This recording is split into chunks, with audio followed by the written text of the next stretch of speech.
travaille avec 3 collègues permanents et 2 collègues saisonniers sur le secteur site classé de la chaîne des Puys et également sur le bien patrimoine mondial UNESCO chaîne des Puys Faille de Limagne, qui est un petit peu plus vaste, donc sur un secteur au total d'environ 30 000 hectares, 60 km de longueur du nord au sud.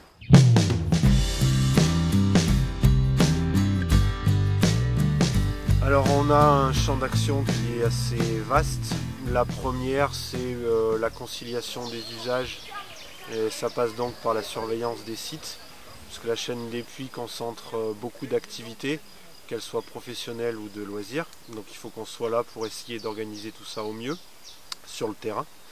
On a une partie entretien, on a quelques sentiers qui sont sous notre gestion.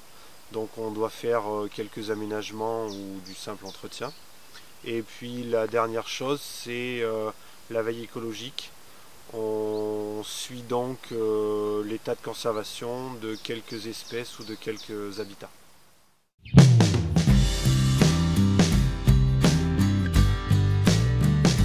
Alors je dirais qu'en premier lieu, c'est en respectant les sentiers et de circuler que sur les sentiers qui sont balisés, puisque ça occasionne du dérangement sur les troupeaux, sur la faune sauvage, et dans la majorité des cas on est sur des propriétés privées, donc il faut que les gens restent sur les sentiers qui sont balisés, sur lesquels les propriétaires ont donné leur autorisation pour la randonnée. Il faut bien sûr garder ses déchets, donc pas de jet de déchets quand on est sur les chemins ou quand on arrive à la voiture. Si la poubelle est pleine, on garde ses déchets avec soi.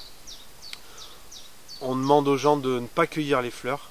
Il y a des fleurs qui sont protégées légalement, d'autres qui ne le sont pas, mais il y a peu de gens qui savent faire la différence entre ces fleurs. Donc le mieux pour éviter les problèmes, c'est de ne pas cueillir les fleurs. Surtout qu'aujourd'hui tout le monde a des smartphones, donc c'est facile de faire une petite photo pour un souvenir. On demande également aux gens de bien respecter les panneaux pour ce qui est de la circulation motorisée. Donc il y a des chemins qui sont interdits. Quand il y a un panneau, il ne faut pas aller dessus, c'est tout simple. Donc je dirais que d'une manière générale, il suffit d'un minimum de civisme pour préserver le site. C'est comme pour les feux par exemple. Les feux sont de manière générale interdits. Donc quand on est en rando, on ne fait pas de feu, on prend un petit réchaud et comme ça on n'a pas de problème.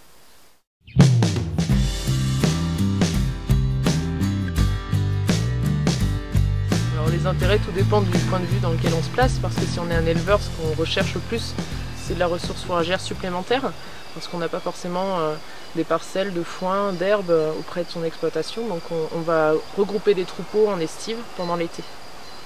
Après, le deuxième point de vue, ce serait un autre qui serait plutôt paysager, puisqu'on va diversifier les milieux en gardant les paysages ouverts avec des troupeaux de brebis ou de vaches sur des secteurs qui sont pâturés actuellement.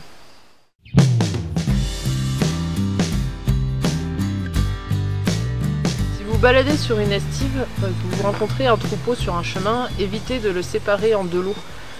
La consigne dans ces cas-là, c'est soit d'attendre, de patienter quelques instants le temps que le troupeau avance et vous laisse la place, soit de le contourner assez largement pour éviter un stress auprès des animaux.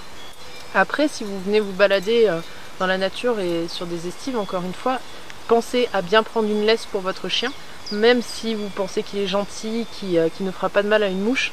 Pour le coup, les brebis peuvent vite être stressées à la rencontre d'un chien. Si vous êtes en vélo, pour le coup, descendez du vélo ou ralentissez tout simplement à l'approche du troupeau. Et le dernier point, ne vous approchez pas trop près des brebis ou des chiens, n'essayez pas de les caresser, parce que les chiens sont là pour travailler avec le troupeau et les brebis vont, elles, stresser à votre approche.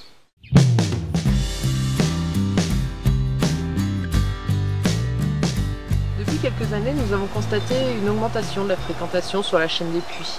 Ce qui est encourageant, c'est qu'on a également remarqué une évolution des comportements des usagers sur les sites. Par exemple, globalement, les randonneurs dans un cratère vont respecter les chemins balisés et aménagés, ce qui n'était pas le cas il y a 10 ans.